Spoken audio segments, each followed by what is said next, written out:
we talk a lot about play to earn. And I think we also should be talking a lot about create to earn.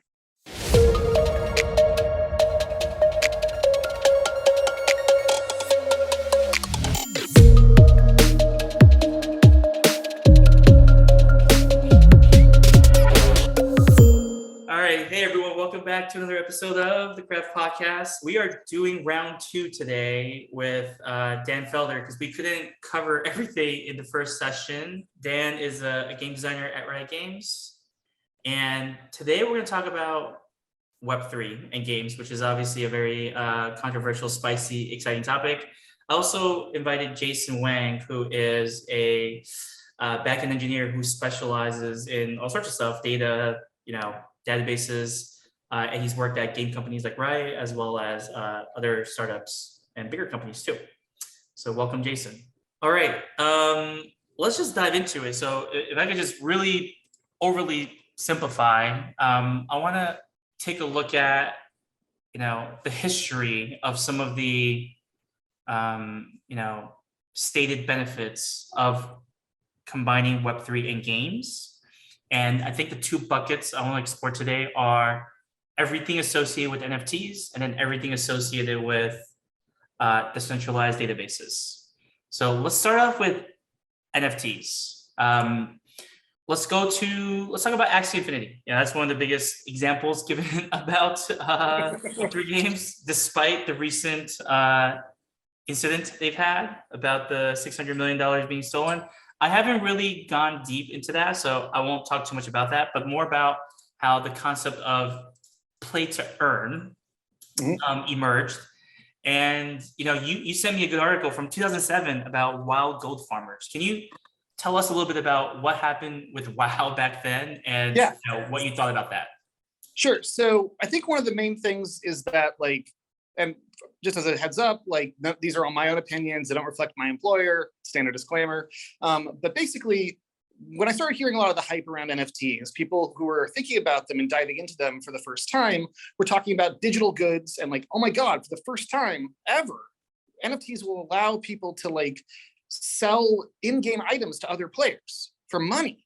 And I was thinking, well, I remember reading some articles back in 2000s about how there were whole companies set up of gold farmers that would pay people in developing countries often to just a very small wage, just play WoW, earn money, and then sell that money, to other players on other websites and so on.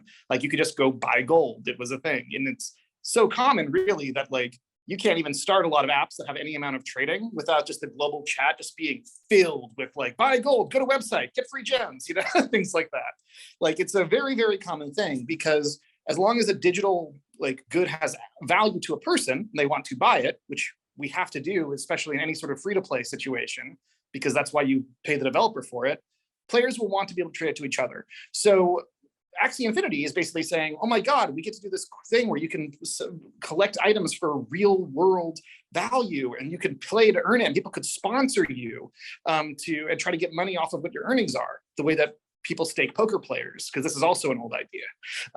People will stake poker players for 100,000 buy-in, and they split the profits with the pro, things like that. So these ideas are proven, and there's definitely a need for them. But it's very interesting to me that people are kind of ignoring the past because they're given permission to do that from the technology being new that they're tying it to. So what's interesting is a lot of these conversations are being surfaced for the first time because people are getting interested in more tradable economies. But if you look back for decades, Magic the Gathering Online, World of Warcraft, almost any MMO, and a lot of more modern stuff, and also to the degree Roblox, because you can redeem premium currency for real world money, these things exist despite NFTs. So the real question as we're looking into it is not what's this brave new world, in my opinion, but rather, what can we learn from the past and how can we take advantage of creating wonderful experiences for players in the future?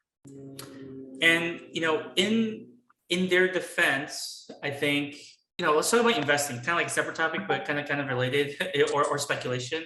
And the idea is, since I was old enough to be part of the financial crisis, I remember what it's like to not just ape into any stock or speculative, there was no coin equivalent back then, I think.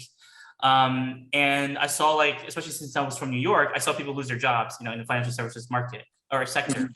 But I can understand that, if people grew up after that, or they became like teenagers or adults after that period of time, they may not have experienced it. So, and I think just like there's this not enough appreciation for history. So I don't think they're doing it deliberately, but I do think some people are, when offered some historical context, they're ignoring it. That's a separate topic. Okay, so going down the lines of history, so we just talked about wild gold farmers. Let's not even get into if that's a good thing or bad thing for the humans doing it. It's a whole separate topic. Let's also talk about, because that was basically getting items and selling it into I think just gold, right? Were they selling gold or items? Or it depends. Like the wild gold farmers were explicitly selling gold. But if you looked at any sort of these in-game economies, you would find people selling stuff for real money and to other players. Like there's a great Twitter thread about this guy who had a Neopets criminal racket like years ago and was making hundreds of dollars. And the only, as a kid, selling Neopets to each other for and cashing them out for real world money. He was effectively buying these sort of cosmetic, he was basically selling cosmetic, super rare Neopets, and he had this whole system built out for it. Items have always had really high value, and people are often buying and selling them. There's other articles I could send you about guys explaining why in the 2000s you would pay $15 for a sword that lets your character build be good. So the Gold Farm article specifically was about the most fungible of the things, the gold. But any in-game item just has value. Gold happens to be an in-game item. Well, I want to add, that also reminds me of RuneScape, how there were a lot of vanity items too that could be traded for gold, right? Which could be traded for real money. And then there's also the whole idea of selling an account, right? Your character in WoW has some value associated with it, and that might be easier to play with it or fight certain raids, right? So that has it. That aspect as well. And I completely agree with you how this isn't a new thing. Really, two things have changed in that Axie Infinity, the game makers allow this notion first class of trading items for money. And then the other is this money happens to be in a different form, which is Ethereum based, right? So really those are the two changes because Blizzard just didn't allow, open gold trading, but if they did, it wouldn't be so much different. Right, and so that's the real key thing, is that the real innovation is the willingness of the companies to do this. And, they tried with the Diablo Auction House. They did want to lean into it. But a lot of games classically in the free-to-play rush have been very reluctant because by simply not allowing players to trade, even in-game at all, you got a lot of advantages for not doing work. You didn't have to worry about scams. You didn't have to worry about, if you're giving a lot of free currency to players, starting 20 free accounts and funneling all that free currency back into one account. There's just a lot of stuff you have to handle and you have to structure your economy around. And it's a lot easier to just to kind of effectively create a monopoly for a lot of developers. It's a much easier problem to solve to manage your economy. So a lot of developers like to do that. And it's harder to build an economy that's trying to operate in a classic free-to-play sense where you're selling directly to players. And often what happens instead is you have to do something more like what Warframe's doing, where basically players trade the ability to buy premium currency at a discount to pay people that actually want to use it in exchange for in-game items, which is actually pretty interesting. Or you need to do it more like what I'm calling a game as platform. Which is instead of game as service, which is more like what Roblox is doing, where they basically say, you guys figure out what you want to sell, we just want to cut. And that's actually how it works for Apple on the App Store. That's actually a very powerful approach to basically say, rather than trying to manage the economy yourselves, you guys will decide what's valuable to each other, and we'll take a cut in some way on that. RuneScape's a fun example because a lot of the most valuable items in RuneScape have absolutely no value other than their rarity, but gold is so plentiful that they use them instead of gold, as a lot of old MMOs do. Guild Wars moved to rare resources instead of gold because gold's just not valuable anymore. So you measure your wealth in terms of half a mug of ale or something, because that's an old item that can only exist in this older version of the game when there were 2 drinks to drink a thing of ale. So there's a very scarce amount of them, and that's a representation of wealth. And we're gonna link both the New York Times article and the Diablo 3 auction house article in the show notes. But what's fascinating about all of this is like, I can't wait until a future, Nobel Peace Prize winner for economics is like a game designer, because these are some of the most like complex digital human ecosystems out there through games, right? I mean, I can't think of any other scenario like it. Okay, another thing about NFTs is about kind of like a combination. I mean, you already kind of covered trading a bit, but we could dive into trading, and also more importantly, interoperability of IP. So let's talk about Amiibo. You talked to me about Amiibos. Let's talk about Amiibos. Let's talk about what happened there, and then let's dive into, because you recently had a good post about why game developers would probably not adopt other people's IPs, and you had some like real practical examples. So let's start with the Amiibos first. Can you tell us what was it about, and what did Nintendo try to do, and what happened? Sure. So I haven't followed the financial returns very specifically. I'm just talking about a lot of people have suggested, whenever somebody suggests an idea to me, I ask myself, what's the value we're trying to accomplish here? What other things in the world have had similar goals? What did they do? How did it go? And so Amiibo is a lot like when people start describing, you're going to create a digital asset that's going to unlock content in different games. Now, it's a sort of broader version of the super dreamy and super infeasible version of, you're going to take the same gun, your gun from Halo 2, into the franchise for the rest of time, and then also to Battlefield, and then also to other games, and also to Fortnite. That's a whole other thing we can get into. It sounds like we will. But the broader version is Amiibo is saying hey, you're going to buy the statue of Link, and it doesn't have to be a statue. It could just be a download card. It could just be a code. You're going to buy this central thing, and it's going to unlock whatever it makes sense to unlock in various games. You'll get Link as a playable character in a game that normally you wouldn't be able to get Link unless you have the Amiibo. You'll get a special costume. You'll get a special mode unlocked. And so that basically created this fun series of toy-to-life collectibles, where players would collect these things that they wanted to own because they like the character, and then they can sort of express that character through gameplay by having it have utility to unlock cool stuff in various games. So collecting Amiibos became this additional thing that was for a while super, super hyped, and players, they were all sold out. You couldn't get them anywhere. It was really exciting. The toy-to-life genre is fun, and just a lot of different games explored it and are still going to keep exploring it, because the idea that we're ultimately all circling around here, these are all tactics of this one idea, is what gives a collectible value? How do we do that? You want to create something you love. You want to create something that's an expression of your character. Look at the action figure industry that they're building. What do they release for He-Man and Star Wars figures? People want to create these collectible cards or tokens or figures or digital assets. And how do we give them value? And so utility is an answer. It lets you do stuff with them. You can play with them on a play set if it's an action figure for a kid, or you can unlock something in a game. Or maybe it's not a physical thing at all, and it's just a digital toy, like a digital sword, or access, like you're saying earlier, Jason, to a high-level character that would normally take you months and months to grind, and being able to access these cool areas. So that utility, and then also that IP and emotional expression come together and see, and that's also what drives cosmetic value. And so the idea of Amiibos is the toy-to-life, live-action figure collectible, and NFTs basically remove the physical component, but instead try to make it feel real in a new way. And the NFTs technology pitch is attempting to make it feel more like a real thing, more like a scarce, discrete thing that's less duplicatable, which is also why NFTs love games, because which put an NFT into a game, it has a presence. People can see it. It looks more like a real thing. When it's just a JPEG on your computer, it doesn't really feel real. It doesn't really feel scarce. So NFTs really like games. Games don't necessarily need NFTs.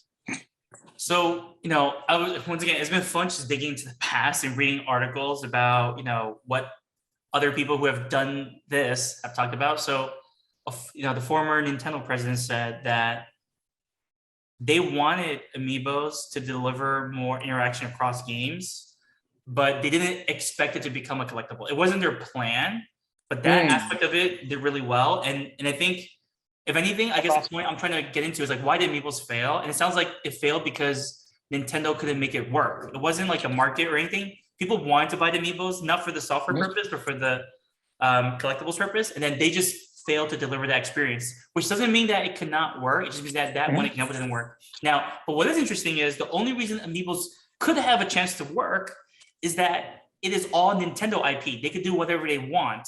And I think people have not been talking about this enough. It's like, yeah, sure, I'll take character points on their game. So can you talk about your latest thoughts on kind of, why a game developer would or would not just willy-nilly adopt other people's IP? Right. Now, a game developer would often be very happy to infringe on someone else's IP. But fundamentally, like, I think you're referring to the post I put out, which I was trying to synthesize, create some empathy in people pitching the idea for the problems of the people they're pitching it to. And so the idea is, like, we all have heard about crunch schedules. We've all heard about how hard it is to ship games and how difficult it is. So if you're ever asking me to do more work, you got to either fund it or you got to show me a reward.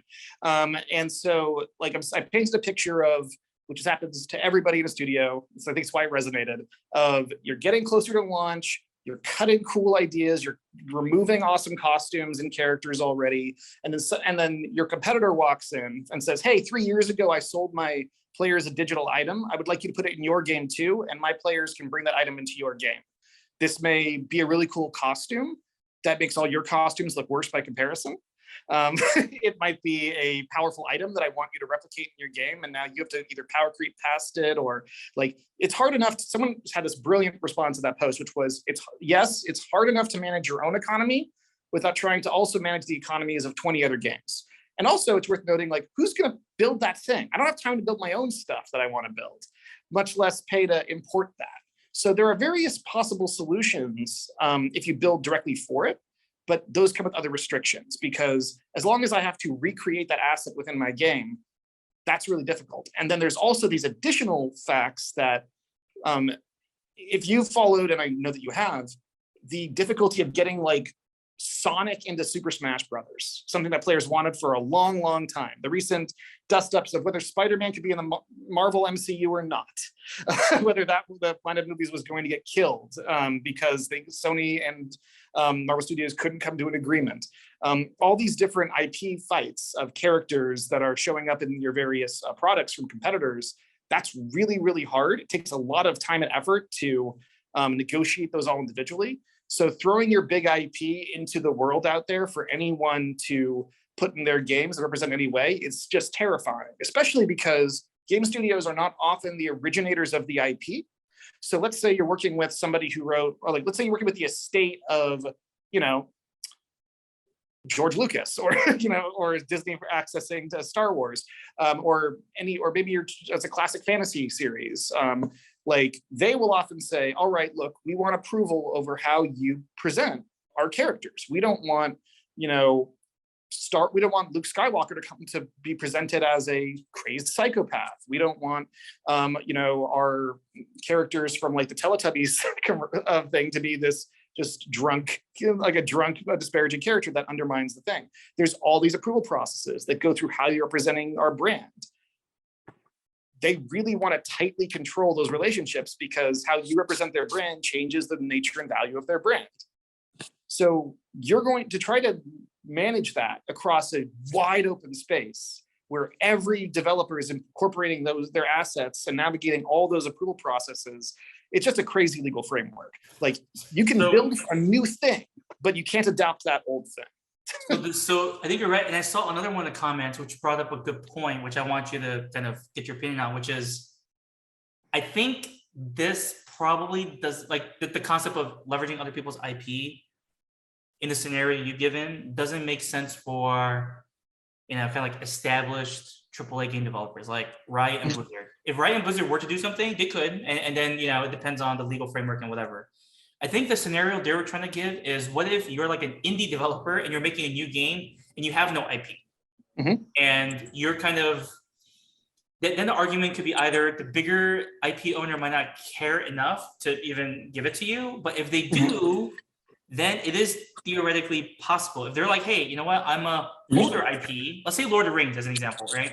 Right. And let's say because the author's dead, so it's his estate. And again, maybe this generation is very protective of the IP, but let's wait another 100 years. And let's say the next generation is like, you know what, let's monetize as much as we can. Right. So in that scenario, do you see the plausibility at least of not an established game studio, and their model is like, hey, we're gonna get as much IP as possible from others? So I think you flipped the problem, which is from what I'm saying, because like the studio wants the IP. Like if you say to an indie studio, do you want to use Lord of the Rings in your game? They'll say, oh my God, yes. That's going to reduce, that's going to often be people's just nerd dreaming anyway, but also it's going to reduce cost per install. It's going to reduce acquisition costs. It's going to make the game more exciting and broad. When that's the reason we see so many Lovecraftian horror games. No one's controlling the IP, so people get to make it for free like crazy. That's why we see like they just forgot to extend their like copyright or trademark or something, and ever since then we saw a burst in Lovecraft because you could do it and it was known. So like Games Workshop opened the floodgates on their IP and started approving things en masse. And we saw a huge burst of Games Workshop games. People want IPs. What they don't want to do is try to replicate the asset some other game studio made and already made money off of for no reward.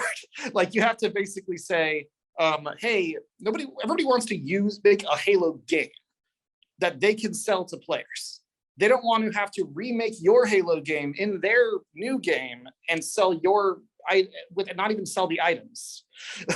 Okay, got it. Okay, so in this specific example, it sounds like the current state of NFTs. Let's say Halo decided to sell a gun in Halo. Mm-hmm. The current NFT model is all future transactions. If Halo chooses to do it, Halo would get a percentage of that transaction. Let's say like 10%.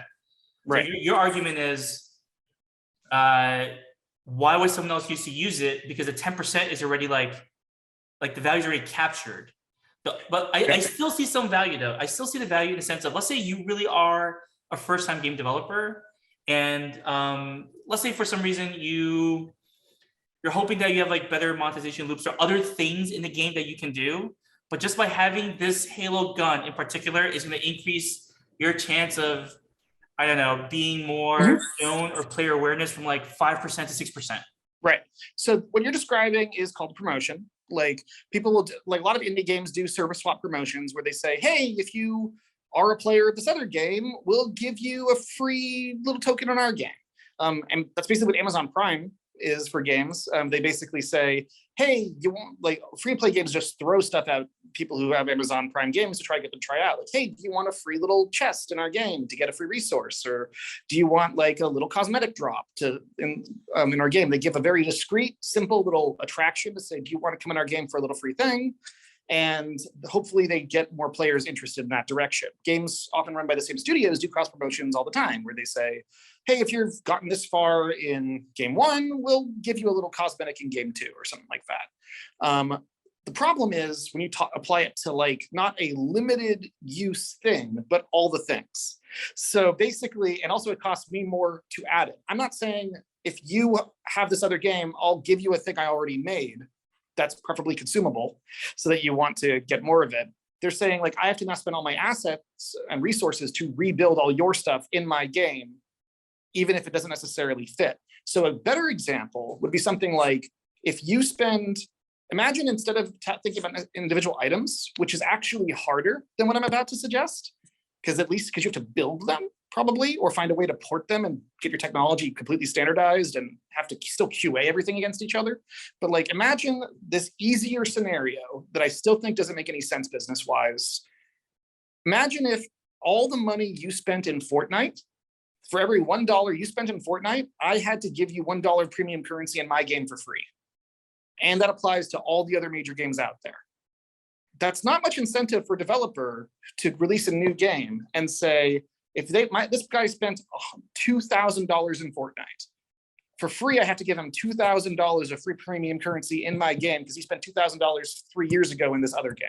You're not really giving them the currency though. Like at best, in this, right, this is a separate example. No, exactly. But in your separate example, you're saying, let's just use your example then. I don't think people are saying if you have 2,000 V-Bucks, we'll give you 2,000 V-Bucks. They're just saying all of your items in this crazy world, all of your items in Fortnite can be used somewhere else. So right, and it is a little bit different. That's the harder scenario because I'm already making my currency. So this doesn't cost me anything to generate these new $2,000 of my premium currency.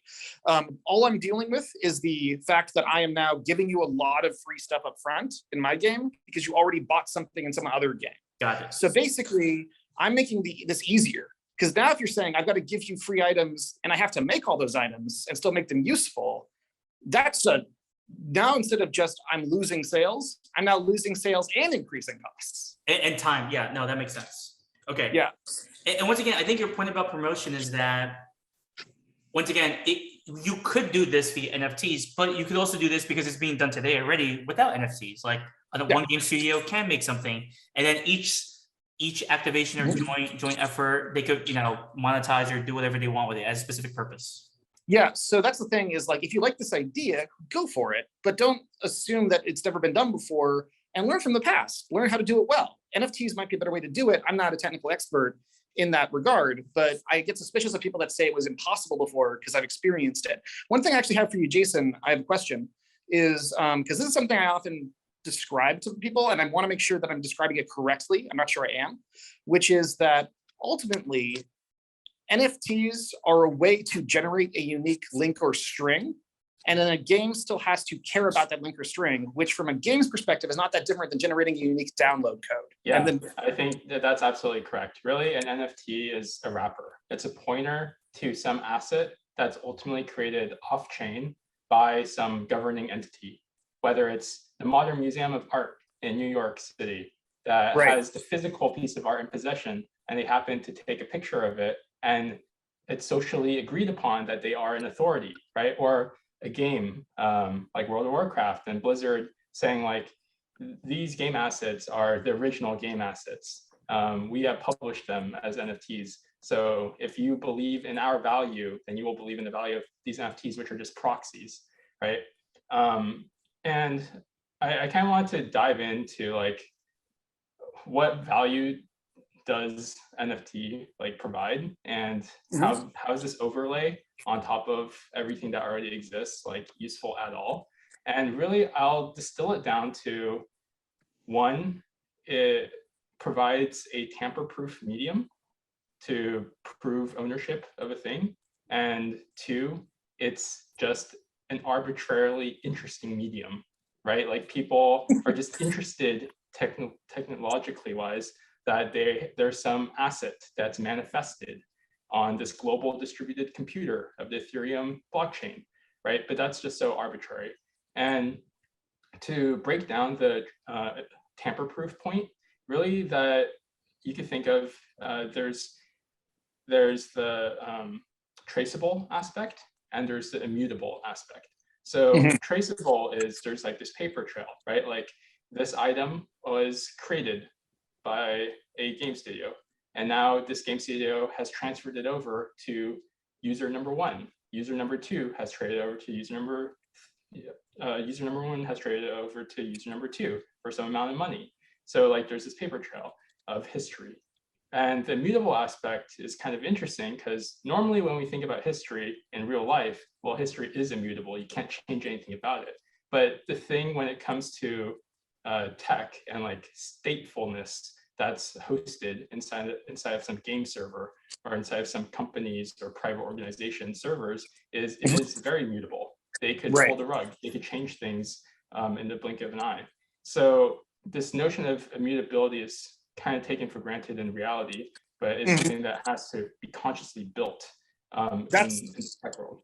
That's the key point I wanted to make, is that once that you accept that the NFT is a way of generating a code, and then the game will decide what that code means in their game, then it's fundamentally, once you get to the game layer, it's no different than anything else we've done a million times before, because we've been handing out download codes for forever. Like type this code into the game, unlock this character, type this code into the game, get the game on Steam. Like that's existed for forever. So the NFT just generates the code in a more secure way. And you can trade, of course, you can trade the code to other people the same way you could trade it on eBay. But the nice thing about that is that like you can kind of trade off third-party app, and it can actually let it, whereas most downloadable codes can only be redeemed once and they have to be traded in the game. But you could always build like an eBay third-party way to like ways to trade items is not a new concept on the internet. Yep, Like totally. And rarity is not a new concept, right? Right. It's ultimately some like organization that is controlling the amount of supply that's injected into the market, right? And it originates from that entity. Whether it's in via NFTs or like physical items or in-game items, you know, it's all the same. And that's where it really gets down to is people will say like true ownership. And I'm like, that doesn't mean anything because I decide what your code means in my game. I might tell you it's a sword today. Like there's actually this great thing I just absolutely loved, where this guy made an NFT and it looked like different pieces of like abstract art based on where you were viewing it, but it was coded in such a way that once it was in your wallet, it would change its appearance because it was coded differently within the wallet on OpenSea, and it always turned into an image of a turd. So basically, it's saying like, yeah, you bought it, it looked this other thing, but now it looks like a turd because I decide what this means. Right. So that's a point I want to add onto the like immutability aspect. At least for Ethereum, which is a programmable blockchain, and you could kind of think of it as like a distributed computer. It's only as immutable as the developer who creates a smart contract wants it to be. They can program into the smart contract logic itself the ability to update itself. So they could introduce mutability, right? And that kind of undermines the whole like immutable aspect and asks more trust of the users interacting with that entity.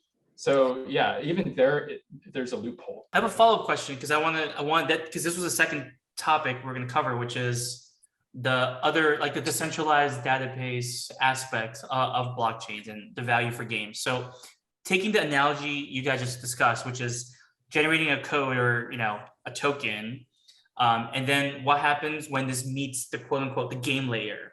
So once again, this is another theory, but I just want to hear your thoughts on this. But one other theory about all this is what if the game layer itself is on the blockchain and immutable, or immutable only by vote of a DAO? So maybe we could talk about this from like a technology perspective, and then also from like a historical context of other games that were shut down, and then what happened next via the community. So let's talk about it from the technology perspective. Like, what are the benefits of putting your game database on a decentralized blockchain versus a centralized database, assuming the costs in the future are similar? Because right now the argument is it's too expensive, I don't want to do it. But let's just assume in the future that it's solved. What would be a case in which you would use this?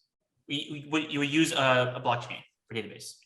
Yeah, so a few points off the top of my head. One of them is you care about that like tamper-proof traceability aspect, right? I'm not sure how much of a key point that is for most game players. But maybe that's something a game could advertise. The other is the notion of like a distributed computer, right? So with Ethereum, there's arbitrary programs that anyone can write and they can deploy to the blockchain called smart contracts. And these contracts are code that are run across nodes inside of the blockchain, right? And there's tons of these nodes, right? It's distributed. So yeah, there's like this notion of farming out the ability to execute game logic on computers that aren't your own. And that is an interesting idea, right? Rather than hosting a game in like EC2 on AWS, instead you're hosting it on random computers in someone's basement or a private data center in Russia, or just like any computer that's connected to the blockchain. But there's limitations, right? It's slow because of all of the need for quorum and for nodes to vote on a single source of truth of what the state of the world is. There's a lot of latency involved in that, right? Like mining a block, which is basically adding a transaction or adding transactions onto the blockchain, takes time, right? It's not on the order of milliseconds. which is what some games need to provide a good user experience, it's on the order of seconds, right, or minutes.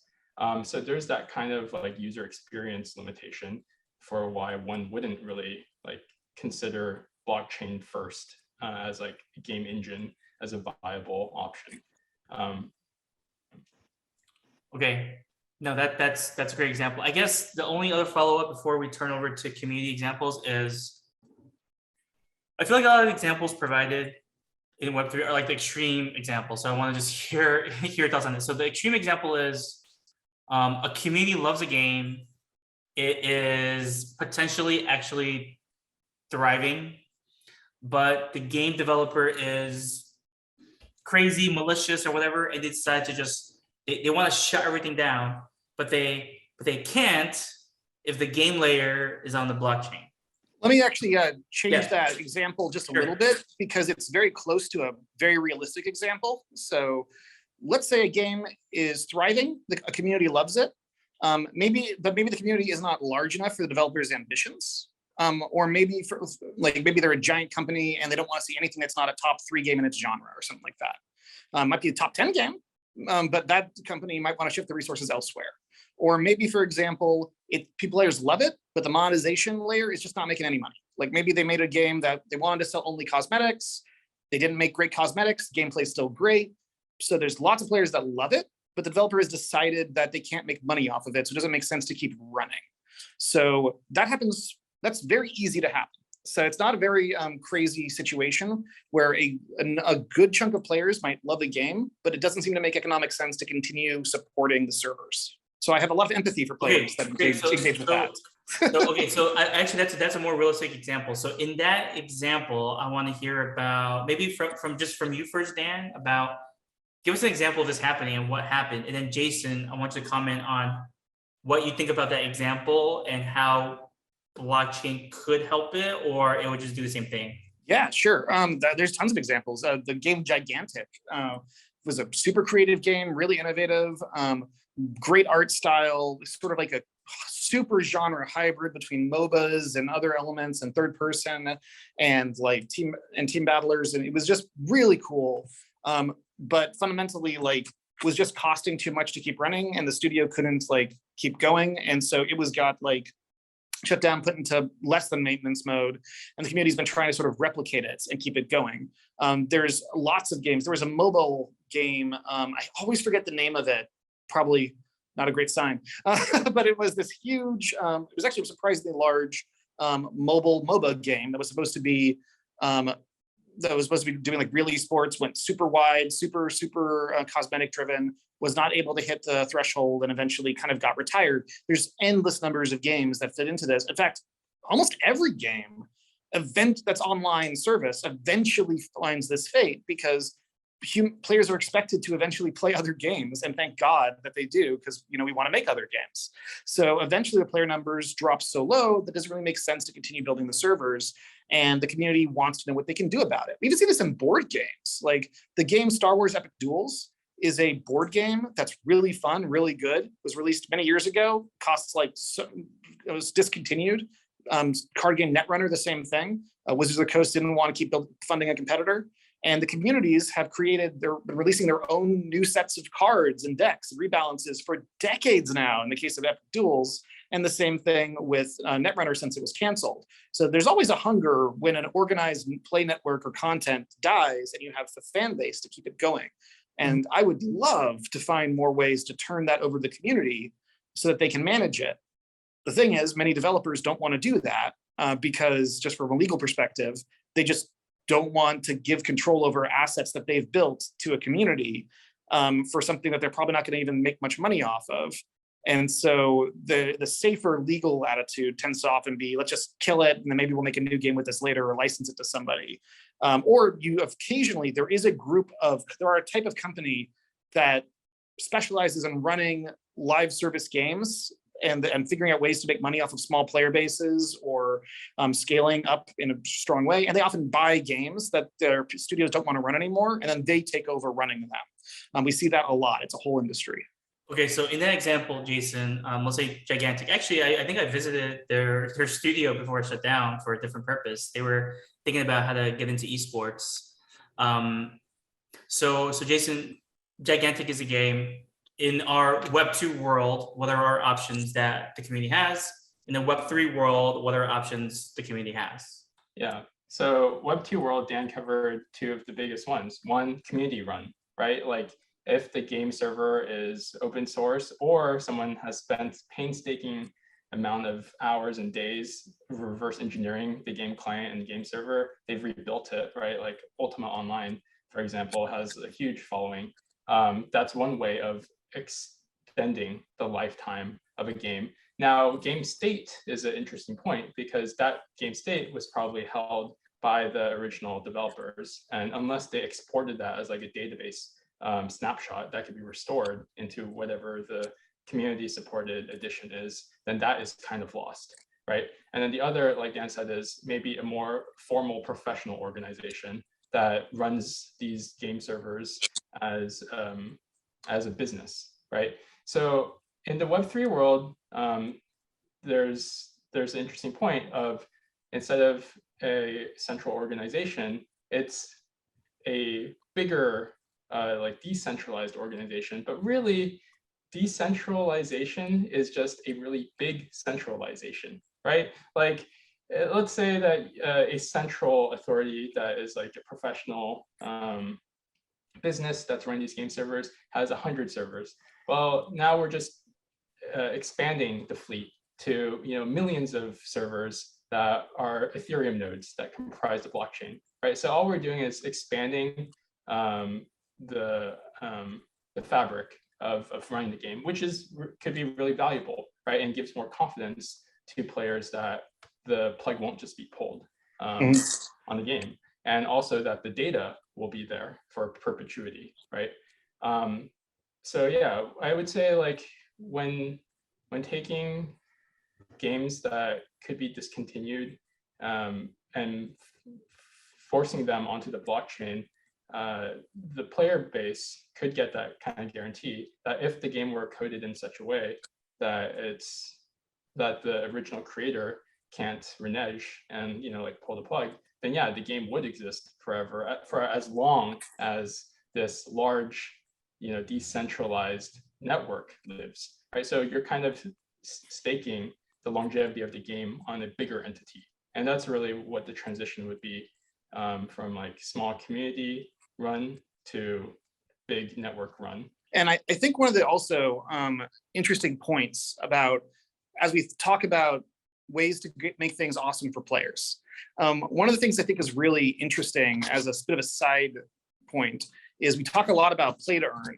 And I think we also should be talking a lot about create to earn, because of those two pieces, play to earn is this idea of, I think if you remove that, this idea of, hey, if you're getting things this game that have value, wouldn't it be nice if you could equivalently sell your Magic the Gathering card collection if you decide to leave the game?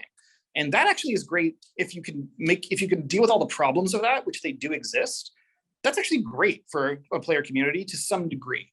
The secondary market value can drive things up so high that if the game becomes completely inaccessible in some formats, like if you try to get into Legacy and Magic the Gathering, it's going to cost you thousands of dollars to buy one deck. But they have to create other formats and updating stuff, which are much lower barrier to entry, and that can be very difficult to do in digital because you have to create so many different modes. But it means that I am very happy, and a lot of my friends are very happy to buy Magic cards in a way that we're not in a lot of free-to-play games, where we know that when we quit the game, all that money goes away. So that building confidence fits the theme of what you were saying, I think, of like my investment of time and or money will have value in the future because the game's not going to go away necessarily. And if I go away, I can potentially transfer that value in some other way. And that I think is great. Another thing though, that I think is worth discussing more is create to earn, which is the idea of, hey, all those problems that I was raising with why it's really hard for a developer to like try to build everything in their game that every other person has ever made. With create to earn, that's aimed directly at solving the developer's problems instead of creating new ones. Like with create to earn, the idea is if you allow your community to make stuff within your game and profit off of that thing, one of the biggest problems a lot of live service games have is making content faster than players can consume it. and also keeping a really close eye on what the players really want and love, and they can't just try everything. The like Second Life, classic example of the metaverse, that it already checks all the boxes everybody says a metaverse should check. It's existed for a while.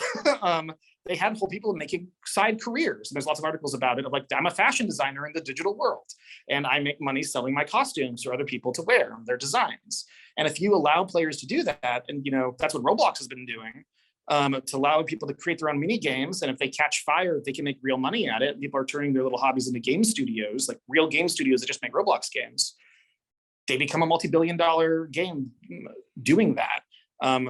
And that's really cool and very compelling, the idea of the game as platform, creator and model, in which you're basically focusing on empowering your community to keep making awesome things and building their careers to express themselves within your awesome, like great user-generated content tools. And that way, the community can explore and try out great stuff the way that makes a huge amount of, all the incentives align, which is what I love. I like monetization models where the players and the users' incentives are the same as the devs, where it's like, what do we want? We want a lot of people playing our game, and we want a lot of people, spending money on our game and getting something that they think is worth it. And what do creators want in Roblox? They want to make games where you get a lot of players involved, or they spend a lot of gems, or both. And that works extremely, extremely well, because Roblox's incentives and the devs' incentives, the player devs, are very, very similar. What do the players want? They want a lot of games to play. And they want to be able to transfer like their social investments between those two things to say, hey, I've got a group of friends, I'll play this Roblox game, I'll play that Roblox game. So I think that is like the basic model of something we're going to see a lot of. And rather than classic console people, hardware controlling platforms, and then storefronts controlling platforms, we're going to be seeing much more like games themselves becoming platforms for UGC content. And that has this whole history from like Warcraft 3 modding. Actually, Doom modding was a thing, of like people splicing in Barney as the final boss and so on in Doom modding. And that's not gone away. People really want to do that. Things moving that direction. It's really exciting to me. Okay, you mentioned a really big topic in NFTs, which is creators. So let's talk about that. And then for Metaverse, we'll have to do episode 3. We'll do episode 3 for Metaverse. So let's talk about creators, because one of the stated benefits of NFTs is, well, creators can just earn revenue on each transaction. And to some degree, for the first, I don't know, I know you hate that language, but like, this theoretically could be the first time where creators can get, well, I'll tell you the statement first and then I'll correct myself, but creators can get paid first. But then again, that's just Kickstarter. You get paid first to do something. So that already exists. But what about the concept of NFTs being valuable to creators because they could get like a perpetual royalty? Royalty, yes. That's what a royalty is. So it's really, the question is traceability, is to saying like, you built this thing and people can't copy it and distribute it for free. The original blockchain technology was designed specifically to solve that problem. And the creators have said, okay, it didn't work. Like the creators of that thing said, we built this to solve that problem specifically, and it does not work. So I think that in the future, they might change their minds and change how that goes. But the main problem is, as long as you're selling like 2D art, it doesn't really work, because you can copy the image of the art and make your own NFT on a new thing. Like 90% of the art or something on these exchanges is stolen. So it's not working. So the question then is, within a game world, the servers decide what's actually there. So it's much harder to steal. Like, unless you start doing super decentralized and let everybody change the code to a large extent without any access or control of the central authority, in which case it becomes more stealable again. So what you really need is one central authority to some degree saying, I'm speaking in very broad terms, and please correct me if I'm wrong, Jason, that look, I can't really copy your item or your mount in World of Warcraft because I can't affect the code of the game in a very obvious way.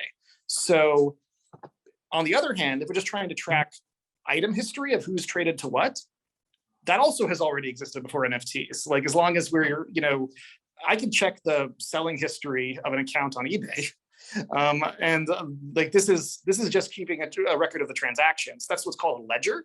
Ledgers have existed since like Venetian times and before. Just the that's just a ledger. That's literally what blockchain is. It's a ledger, and the innovation of that is you don't need one central authority to track the ledger. You can have a decentralized authority tracking the ledger, but the existence of a ledger is not new. Okay, final question for you as maybe like a teaser into episode 3, which is, I'm gonna just say a statement, which I think you believe in, and you tell me if I'm saying it correctly. I think you've been kind of stating directly or hinting at the idea that the metaverse is essentially like an MMO. Is that your definition? Is an MMO a metaverse? Whether it's in 2D or 3D, that doesn't matter because that's just more of like the interface into the metaverse.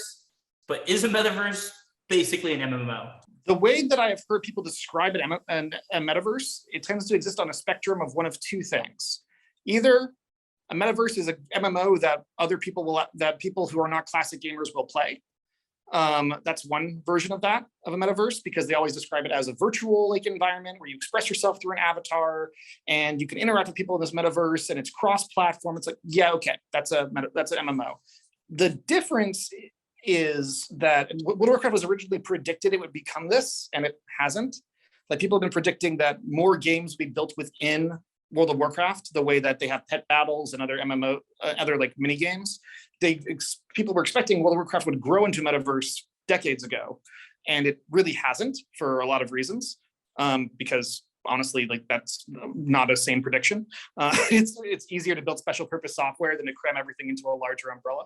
But basically, that's one version of the metaverse, the Ready Player One virtual environment. The other version of the metaverse, which I'm hearing people say now, is basically my Blizzard launcher is a metaverse, or my PlayStation Network is a metaverse. It's like, look, you've got an avatar, it's a thing, and like you've got the same ID, and it goes from app to app, and you've got all these apps, and you have a social network on the side. Like, you built a metaverse 30 years ago. Like, there's that's the other version. Fundamentally, people are just saying it's an avatar that you bring from game to game, or it's a much broader virtual world immersive experience that hosts lots of apps. That's the spectrum of what I'm hearing people describe metaverses on, and I haven't heard any other definitions. I'd be very interested, though, if you have. Yeah, to me, the theme of metaverse is people in the real world are bringing their personality into the digital world more so, right? So like with World of Warcraft, maybe you couldn't style your character exactly as how you would dress in the real world, but in a game that supports the metaverse, they have a feature in which you could do something like that. So I think it's like more expression of like individuality. And yeah, that could be through different mediums. Yeah. But that's my interpretation. Yeah. And I don't think anyone has a monopoly on the interpretation. True, it's just true. so like undefined. You've always got to ask, what do you mean by metaverse? Because that makes a big difference. I would say that rather World of Warcraft is probably not the best example, because they're trying to create a specific world that you exist within. I would say that a better example is just Second Life, which was Second Life, IMVU, yeah, like those are explicitly trying to say, be whoever you want in this new virtual world. There's actually a great Office clip of Dwight Schrute entering Second Life, saying it's going to change everything, and he can be who he always wanted to be.